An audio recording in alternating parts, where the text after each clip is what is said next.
नमस्कार दोस्तों, पिछली कक्षा में हमने मानव पर्यावरण अंतःक्रिया के बारे में वन लाइनर क्वेश्चन आंसर देखे थे। आज हम रेगिस्तान में जीवन नामक पाठ के वन लाइनर क्वेश्चन आंसर देखेंगे। जब हम रेगिस्तान का नाम सुनते हैं तो हमारे मन में दूर दूर तक फैली रेत, तेज धूप और पानी की कमी का चित्र उभरता है। लेकिन क्या आपने कभी सोचा है कि ऐसी कठिन परिस्थिति में लोग कैसे रहते हैं? वे पानी कहाँ से लाते हैं, खेती कैसे करते हैं और अपने जीवन को कैसे चलाते हैं? आज हम इन प्रश्नों पर चर्चा करेंगे। आपको वीडियो पसंद आए तो चैनल को लाइक, शेयर एंड सब्सक्राइब जरूर करना। तो आइए शुरू करते हैं। भारत में कौन सा रेगिस्तान पाया जाता है? ठंडा और गर्म। ठंडा रेगिस्तान कहाँ पाया जाता है? लद्दाख में। गर्म रेगिस्तान कहाँ पाया जाता है? थार का रेगिस्तान। विश्व का सबसे बड़ा रेगिस्तान कहाँ है? अफ्रीका महाद्वीप। सहारा रेगिस्तान में कितने देशों से घिरा हुआ? 11। सहारा रेगिस्तान का क्षेत्रफल कितना है? 8.54 लाख वर्ग किलोमीटर। सहारा मरुस्थल के उत्तर में कौन सा सागर है? भूमध्य सागर। इसके पूर्व में लाल सागर है और पश्चिम में अटलांटिक सागर है। सहारा रेगिस्तान में आमतौर पर दिन व रात का तापमान क्या होता है? दिन का तापमान यहाँ 50 डिग्री सेल्सियस, रात का 0 डिग्री सेल्सियस होता है। विश्व का सबसे गर्म स्थान कौन सा है? डेथ वैली, कैलिफोर्निया में है ये। सहारा रेगिस्तान में कौन सा पेड़ पाया जाता है? कैक्टस, खजूर और एक्सिया। सहारा रेगिस्तान के प्रमुख जीव जंतु कौन से हैं? ऊँट, लकड़बग्गा, सियार, लोमड़ी, बिच्छू तथा सांपों की विभिन्न जातियाँ एवं छिपकलियाँ यहाँ के प्रमुख जीव जंतु हैं। जब रेगिस्तान की रेत को पवन उड़ा ले जाती है तो वहाँ क्या बन जाता है? गर्त। गर्त होते गड्ढे, गहरा स्थान और दरार। जहाँ गर्त में भूमिगत जल स्तर पर आ जाता है वहाँ क्या बन जाता है? वहाँ मरुद्यान बन जाता है।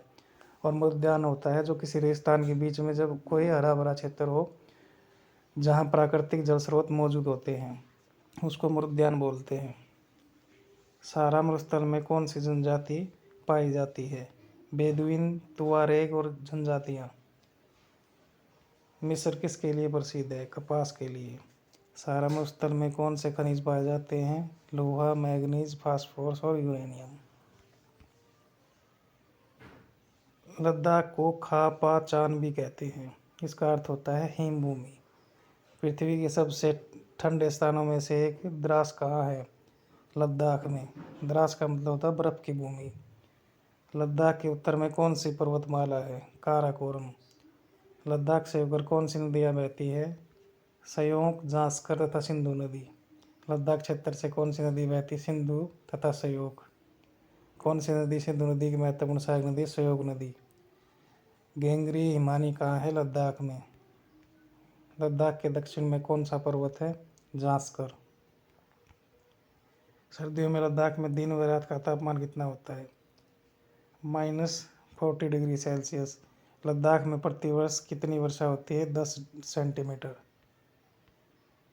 चीरू या तिब्बती एंटीलोप एक विलुप्त प्राय जीव है, इसकी क्या उपयोगिता है? सातूस ऊन के लिए उपयोगी है। सातूस होता है सोल। क्रिकेट का सबसे अच्छा बल्ला किस पेड़ की लकड़ी से बनाया जाता है? सरपत, विलो की लकड़ी। यह लद्दाख में पाई जाती है। तिब्बती शैली में बने एक प्रकार के बौद्ध मठ के भवन या भवनों को क्या कहते हैं? गोम्पा। लद्दाख क्षेत्र में कौन अपने परंपरागत गोम्पा के लिए स्थित है? बौद्ध मठ। लद्दाख में अधिकांश कैसे लोग रहते हैं? या तो मुस्लिम हैं या बौद्ध। गर्म रेगिस्तान और ठंडे रेगिस्तान की विशेषताएं। गर्म रेगिस्तान में दिन में 50 डिग्री सेल्सियस तापमान होता है और रात में 0 डिग्री। और ठंडे रेगिस्तान में सर्दियों में -40 डिग्री सेल्सियस तापमान होता है। गर्म रेगिस्तान में मरुद्यान प्राकृतिक जल स्रोत है और ठंडे रेगिस्तान में संयोग, जांस्कर तथा सिंधु नदी होती है। और यहाँ की जनजातियाँ, गर्म रेगिस्तान की जनजातियाँ है बेदुइन, तुआरेग और यहाँ पर मुसलमान और बौद्ध रहते हैं। विश्व की रेगिस्तानी क्षेत्रों में कम वर्षा, विरल वनस्पति एवं चरम तापमान होता है। तो धन्यवाद। आपको क्लास कैसी लगी, अच्छी लगी हो तो चैनल को लाइक शेयर एंड सब्सक्राइब जरूर करना और प्यारा सा कमेंट जरूर करना। धन्यवाद।